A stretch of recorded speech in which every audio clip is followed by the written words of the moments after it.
Welcome and thanks for joining us. My guest today is Danny Connolly, the Chief Information Security Officer at Zscaler Americas in Public Sector. Danny, thanks for joining me. Thanks for having me. And Danny, just by way of introduction here, just tell us a little bit more about yourself and your background. Absolutely. So again, I'm Zscaler CISO for Public Sector and Americas. I've been here about a year and a half now. Before I came to Zscaler, I was the Associate CISO for Operations at CDC for the last 12 years, responsible for all security operation capabilities to include things like incident response, forensics, boundary protections, vulnerability management. So I definitely understand how difficult it is to be on the front lines and managing so many capabilities.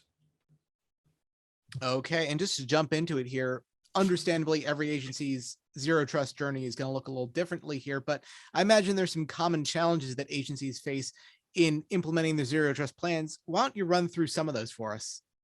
Yeah, absolutely. I mean, interpretation is probably one. There's a lot of information out there and everybody's got different experience and different perspectives. And so I think that's a key aspect is really getting a good interpretation of what zero trust is and means to an organization to help with their zero trust planning. I would say funding is another. Modern cybersecurity solutions really require significant investment in addition to what's running currently or what agencies are supporting today.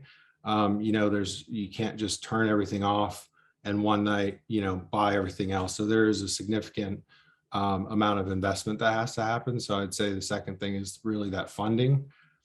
Third is resources, just having the staffing and resources to again plan and architect and implement zero trust solutions. It's definitely another common challenges agencies face since most operational folks on the front lines are already strained. So you don't want to add to that or contribute to that. And lastly, I'd say probably the biggest one is the cultural or mindset shift that's needed to truly embrace zero trust.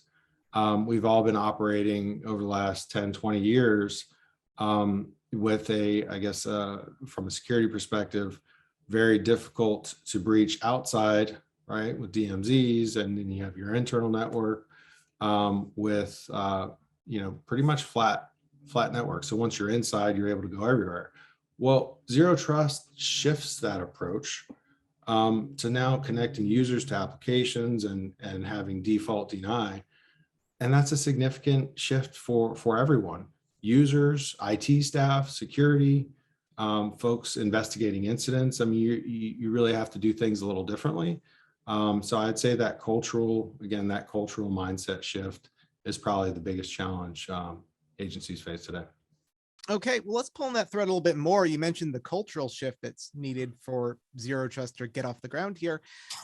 What advice do you have for agencies who are struggling with just that? Because that seems to be the trickiest thing to make progress on here. It really is. I mean, just like we've all been operating with network-centric security tools for the last 20 years, operational teams on the front lines have been in their own silos, right? The incident response team wouldn't necessarily be talking to the application team unless there was a big problem, right? Or maybe there's not a close working relationship between security teams and the network teams itself. So I would say making sure that as you're, formulating, hopefully you have your zero trust plan in place, but if you're just starting out, just making sure that everyone across all teams are really hearing that same information of what benefits does a zero trust solution or zero trust bring to an agency. It's not just about security. It's, the end user itself. Once you actually get to that zero trust state using modern solutions, there's a significant enhancement for the end user. So I would say, again, to help, get a little momentum or help solve that cultural shift challenge, have your incident response, your threat hunting teams, your forensic teams, share information on what they're actually seeing on your network today.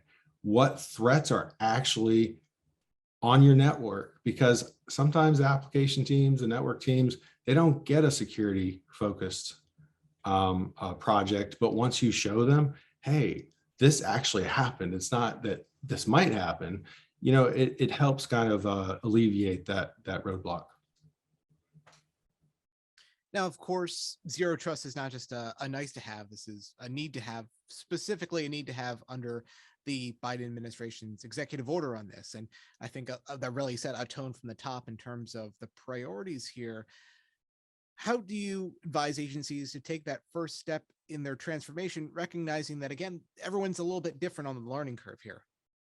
Yeah, I imagine that's another challenge for agencies. I mean, there's the nice part, and again, in my opinion, it's CISA has done a great job with the information and resources available today to help agencies really get up to speed and move quickly on understanding what's out there. But if you're just starting, I would say reference the CISA resources and really reach out to CISA. They're great and willing to help you not only interpret or get a direction with your zero trust strategy, but they're there to help, and I think that's a significant benefit, and they're resourced to help agencies.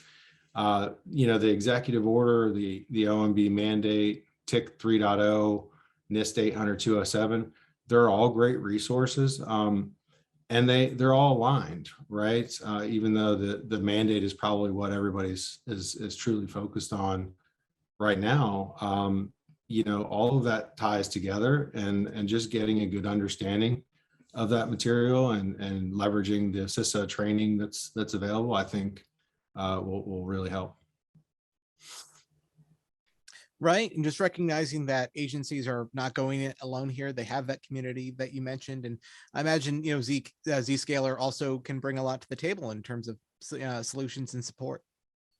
Yeah, I mean, it's one of the reasons why I work here, right? I truly believed in the solutions and the innovation and kind of the direction that Zscaler was headed, even before the mandate and before the executive order. So I would say leveraging modern cybersecurity solutions helps you achieve zero trust a lot faster. And we certainly have solutions like Zscaler Private Access that allows you to get to a zero trust like state by connecting users to applications instead of just networks. In the past, say a remote VPN, we're extending our network to that remote endpoint where all 65,535 ports have the ability to communicate internal. Well, with Zscaler Private Access, by default, you're only connecting the user to only the application that they over the ports they need them. So there's no extra lift by the firewall teams or the network teams to restrict by ACLs or VLANs or firewall rules. I mean, that's the real challenge over the last 20 years that obviously doesn't work, because threat actors continually, get a single foothold on a network and then they're able to move laterally. And of course, the two halves of the coin here is always, ease of access for your end users, people who are have legitimate reasons to be on the network. And then of course, the security side of things, recognizing all of that, how do leaders ensure that their cloud-based approach is prepared for an attack? Well, so let's talk about Zscaler a little bit more. Like, if you're leveraging modern solutions like Zscaler Internet Access or Zscaler Private Access, it's the security is following the user, and even on the server side or workload side, it doesn't matter where that application resides anymore. The security it can be applied to any of those environments. So if you move your application to Azure or AWS or any cloud environment, or have some on-prem, we're able to actually connect that user to the application wherever they are and keep the application hidden from the internet. It reduces your attack exposure and is a significant benefit. So again, I think, we had many failed starts, or I've experienced many failed attempts at securing cloud over the years. And we certainly make it easier by not having that cloud service provider front door open to attackers. And of course, you've been on the other side of this. You've been in the federal perspective on this. Just if you were still in government today, what advice would you give to federal leaders in terms of, making zero trust happen? At the end of the day, if I was still there, I would do what I was doing before I left, which is, around 2019, we started shifting away from network centric security solutions because we couldn't keep up with all the management overhead. And we really started leveraging cloud delivered security solutions, CrowdStrike, Akamai WAF, multiple Microsoft solutions, obviously Zscaler. So if I was still in the government today, I would be looking at that. Okay, great. Well, just to bring it home here, Danny, like you said, there's been a lot of conversation around zero trust going on in the federal government. What should people take away from this conversation as like the one or two ideas that should really be ingrained with them as part of all this?